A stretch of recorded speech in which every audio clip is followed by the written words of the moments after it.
के बारे में बताने जा रहा हूँ। लॉ एक ऐसा करियर है जहाँ पर आप कभी बेरोजगार नहीं रहेंगे और आप पैसे के साथ पावर भी कमाएंगे। लॉ और एलएलबी के फायदे मैं आपको बेहतर तरीके से बता सकता हूँ क्योंकि मैंने भी 5 ईयर का बीए एलएलबी कोर्स किया है। तो दोस्तों सबसे पहले जानते हैं एलएलबी और लॉ होता क्या है। आप में से बहुत सारे लोगों को ये पता होगा लेकिन ये वीडियो सभी लोगों के लिए बना रहा हूँ तो थोड़ा सा इसके बारे में भी बात करते हैं। एलएलबी की फुल फॉर्म होती है लीगल बैकलॉरियस। ये तो सिर्फ स्टाइल मारने के लिए बता दिया है, ये एक लैटिन टर्म है। इंडिया में इसको बैचलर्स ऑफ लॉ ही कहा जाता है। दोस्तों आप जानते होंगे कि हमारा जो देश है वो लॉ के बेसिस पे चलता है। ऐसा नहीं होता है कि पार्लियामेंट के मन में कोई भी विचार आए और वो लॉ बना दे। वो जो भी लॉ बनाती है वो कॉन्स्टिट्यूशन के स्पेयर के अंदर ही बनाती है। और दोस्तों अगर कोई व्यक्ति क्राइम करता है, मान लीजिए किसी ने मर्डर कर दिया, तो उसकी जो सजा होती है वो भी एक रिटर्न है कि ये सजा दी जा सकती है। अगर इतना ज्यादा ग्रीवियस क्राइम है तो इतनी ज्यादा सजा दी जाती है। ये सभी चीजें लिखी हुई होती है और कॉमन आदमी को लॉ के बारे में इतनी जानकारी नहीं होती है, इसलिए जो लॉ का प्रोफेशन है ये बहुत ज्यादा चलता है। अब दोस्तों जानते हैं लॉ करने के बाद आपके पास क्या क्या करियर ऑप्शन होते हैं। दोस्तों सबसे पहला और सबसे पॉपुलर जो करियर ऑप्शन होता है वो होता है जज और जुडिशियल सर्विसेज। अगर आप जज बनना चाहते हैं तो आपका एलएलबी किया होना बहुत ज्यादा जरूरी है। उसके बिना आप जज के एग्जाम में बैठ भी नहीं सकते।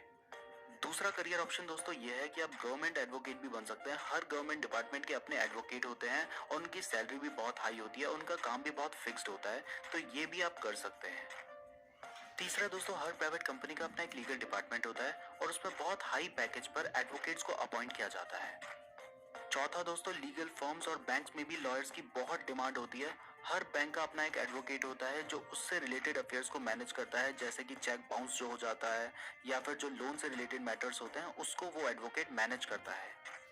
पांचवा दोस्तों अगर आप पॉलिटिशियन बनना चाहते हैं तो आपको सबसे पहले लॉ करना ही चाहिए, क्योंकि पॉलिटिशियंस को लॉ के बारे में पता भी होना चाहिए और लॉ में बोलना सिखाया जाता है। और पॉलिटिशियंस का काम भी तो बोलना ही होता है। अरुण जेटली जी, पी चिदम्बरम जी, कपिल सिब्बल जी, ये सभी लोग पहले एडवोकेट हैं, उसके बाद ये पॉलिटिशियन बने हैं।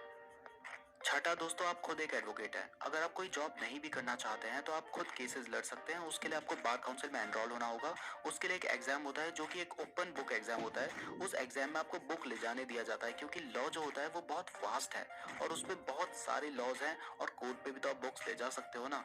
इसलिए बार काउंसिल के एग्जाम में भी आप बुक ले जा सकते हैं और उसे देखकर आप एग्जाम दे सकते हैं, तो हर कोई उसमें पास हो ही जाता है। और दोस्तों अगर आप एडवोकेसी में पॉपुलर हो जाते हैं तो लोग करोड़ों रुपए देकर भी आपको हायर करेंगे। नाउ दोस्तों अगर आप लॉ करना चाहते हैं तो आप क्लास 12 के बाद बीए एलएलबी बीबीए एलएलबी कर सकते हैं। ये 5 ईयर के इंटीग्रेटेड कोर्स होते हैं। और अगर आप ग्रेजुएशन के बाद करना चाहते हैं तो आप 3 साल का एलएलबी कोर्स कर सकते हैं। उसका जरूर देखिएगा। इस तरह की और वीडियोस देखने के लिए चैनल को सब्सक्राइब करके बेल नोटिफिकेशन को प्रेस करना ना भूलिएगा। वीडियो अच्छी लगी है तो लाइक जरूर कीजिएगा। कमेंट करके बताइएगा आपको वीडियो कैसी लगी है। आप मुझे फेसबुक और इंस्टाग्राम पे फॉलो कर सकते हैं, लिंक दी हुई है नीचे डिस्क्रिप्शन में।